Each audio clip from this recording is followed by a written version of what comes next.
El año 2009 le fue mal a todo el mundo, ¿no? Crecimientos negativos o una reducción muy importante del crecimiento de países que de todos modos, aunque estuvieron arriba de la línea, crecieron prácticamente nada. O países como México, que crecieron a casi menos 7%, ¿no? Menos 6,5%, en fin, una contracción importante de la economía. De manera que habría que decir, a todos nos afectó la crisis, pero a unos les afectó más que a otros, y a América Latina le afectó menos por varias razones. En primer lugar, ya América Latina ya había tenido sus crisis en los 80s, y en los 90s tuvo sus crisis, la crisis la famosa del tequila, la del tango, la de la samba, la de todos los países de nuestra crisis de la deuda, por supuesto. Ya habíamos tenido una crisis de la deuda a principios de los 80s que tardamos casi 10 años en ir resolviendo. Pero en este caso de la crisis del 2007 al 2010, el sistema financiero de América Latina estaba ya mejor capitalizado, en general se podría decir que estaba mejor regulado, había mejor supervisión y menos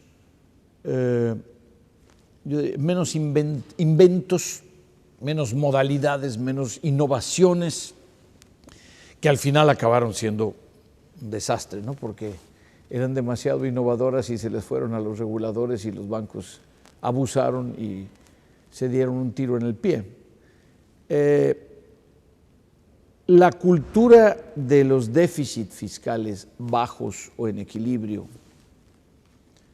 eso ya lo tiene América Latina también por la experiencia. Ya tuvo hiperinflaciones en países como Brasil, Argentina, Bolivia, etcétera. Y ya tuvo crisis de deuda muy severas prácticamente en todos los países de América Latina, México, Brasil, Argentina, casi sin excepción, de manera que ya hay una prudencia interconstruida, pero además hay una cultura. Así es que creo que no es una casualidad que a América Latina le fue mejor en la crisis. En la poscrisis, sin embargo, América Latina tendrá que llevar a cabo todos los cambios y todas las reformas que sean necesarias, porque hay un problema de reformas diferidas o un problema de reformas que cuando las cosas iban bien se decía, bueno, pero ¿para qué si estamos bien? Ahora que hay problemas de desempleo, que hay problemas de presiones fiscales, se dice, no, no es el momento, hay que esperar a que las cosas estén mejor. Pero los que van a ganar en la poscrisis serán los que hayan tomado las reformas y hayan tomado las decisiones y hayan decidido, aunque fuera por reformas impopulares o difíciles de vender. Al final la impopularidad dura unos meses, dura un año, dura 2, pero la crisis dura una generación entera, el impacto. Y entonces América Latina tiene que subirse al carro de las reformas para poder estar a la altura de todos los otros países que, a pesar de que tuvieron crisis más duras, están tomando decisiones de fondo para modernizarse y ser más competitivos.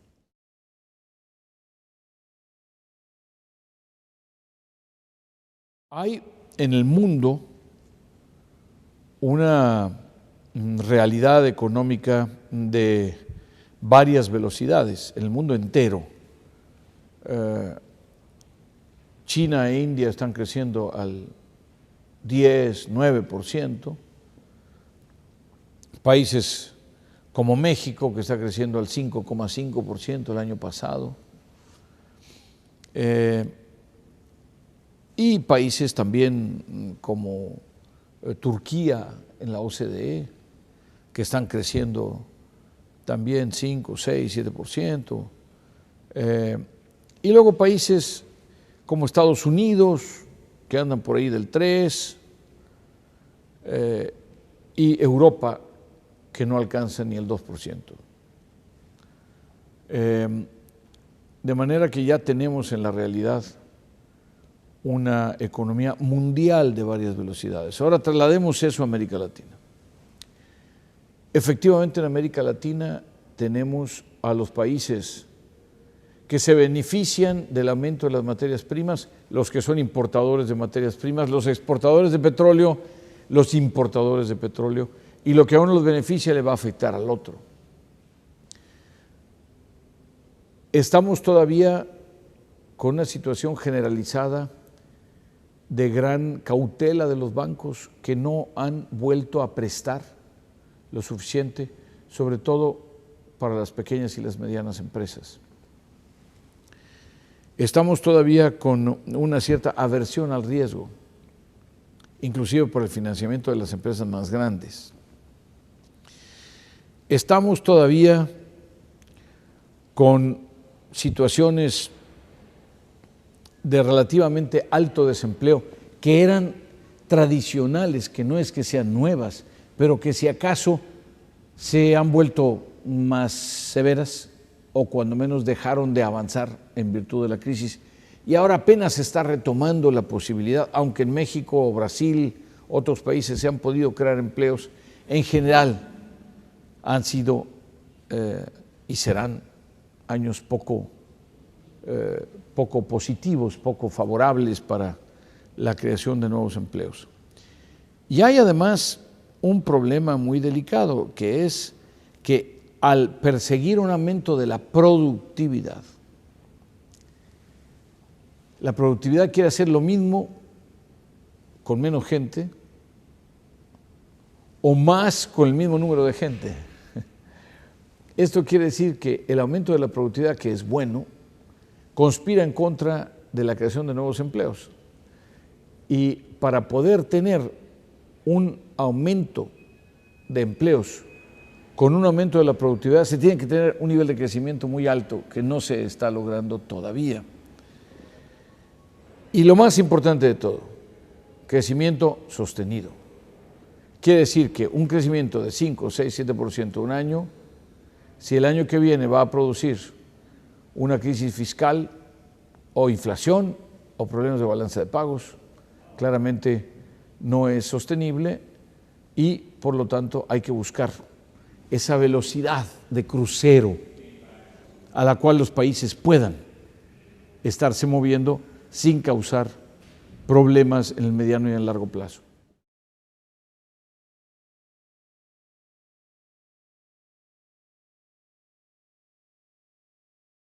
Los riesgos actuales para la América Latina tienen que ver con, primero, a qué velocidad y qué tan profundamente se va a resolver el problema de la crisis mundial. Todavía estamos con los coletazos de la crisis mundial.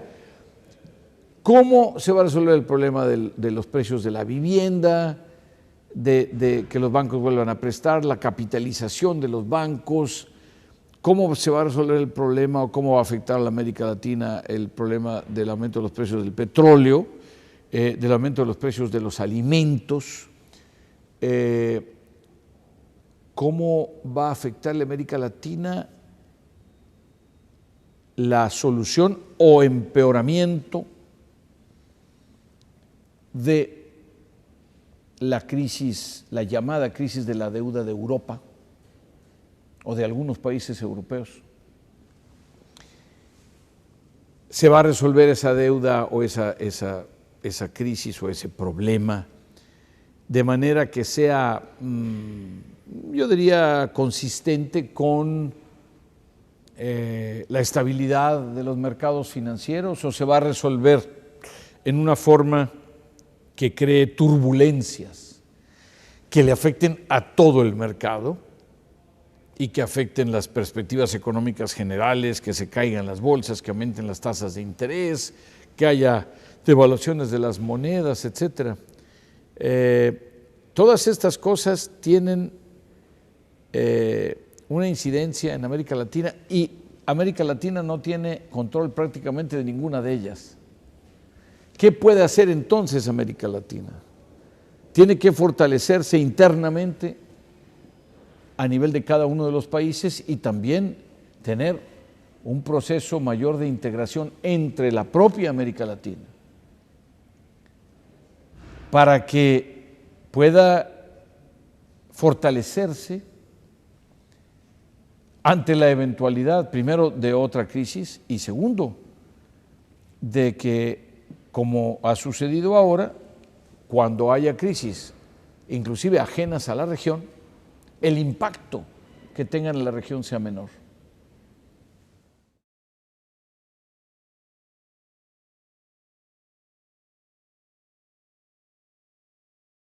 América Latina tiene que trabajar en las áreas estructurales sobre todo, porque ya tiene mucho avance en la parte macroeconómica. En general se tienen buenas finanzas públicas, aunque en muchos países todavía falta fortalecer los ingresos públicos. Pero aún en países como México, que tienen ingresos públicos muy bajos, porque si no fuera por el petróleo, México tendría una de las recaudaciones fiscales más bajas del mundo. Pero eso pues, le obliga también a tener gasto público muy bajo. Y se completa con el petróleo y eso ya le permite tener un programa de gasto público medianamente razonable, pero francamente no es posible ni sostenible esta situación. Entonces, yo diría que la parte macroeconómica, por la experiencia, como mencionábamos hace rato, por lo doloroso que resultó abandonar la disciplina fiscal en el pasado, por las crisis de la deuda que ya tuvimos y los años que nos tardamos en recuperar, ya en América Latina ya no queremos más crisis de ese tipo. Pero ahora pasemos a la parte de la competitividad, a la parte de la productividad, a la parte de las exportaciones, a la parte de la generación de los empleos. Para que vayan ahí mejor las cosas, nos tenemos que ir otra vez a los temas de fondo: educación, innovación, investigación y desarrollo, más competencia, más apertura a la inversión extranjera y también más flexible mercado de trabajo, más flexible mercado de productos, que también tiene que ver con más competencia. Los temas de educación y trabajo, como lo que es la educación vocacional y la educación continua para los adultos, no solo para los estudiantes, y la pertinencia de las cosas que se estudian y se aprenden por parte de los estudiantes, además de sistemas que capturen a la casi totalidad de la población y que permitan, obviamente, tener buena calidad de la educación. Todos estos son grandes retos estructurales, son grandes retos que le van a permitir a los países de la América Latina mantenerse competitivos en un mundo en el cual los países habrán salido, como mencioné varias veces ya en algunas de mis intervenciones públicas y hace un momento, a cuchillada limpia a competir por los mercados en los años futuros.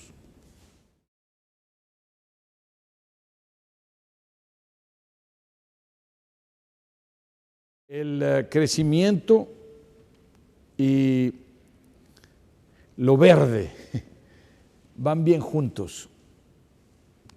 El combate al cambio climático es una necesidad, no es una opción.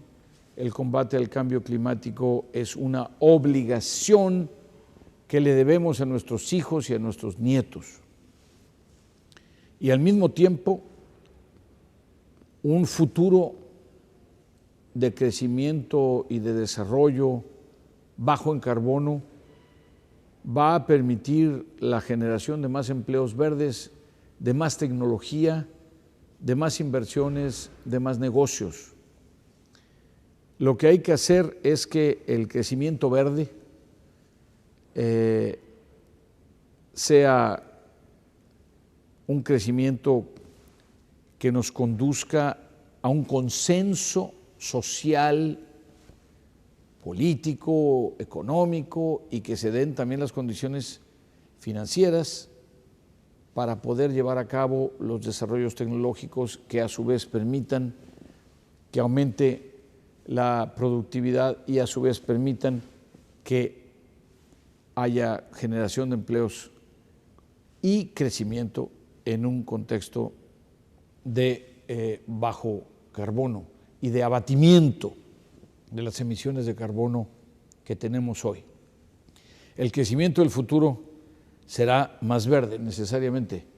El problema es la velocidad con la que nos podamos trasladar, y también porque el que se mueva primero va a tener unas ventajas de materia tecnológica y de negocios, y el que se mueva primero tendrá, por lo tanto,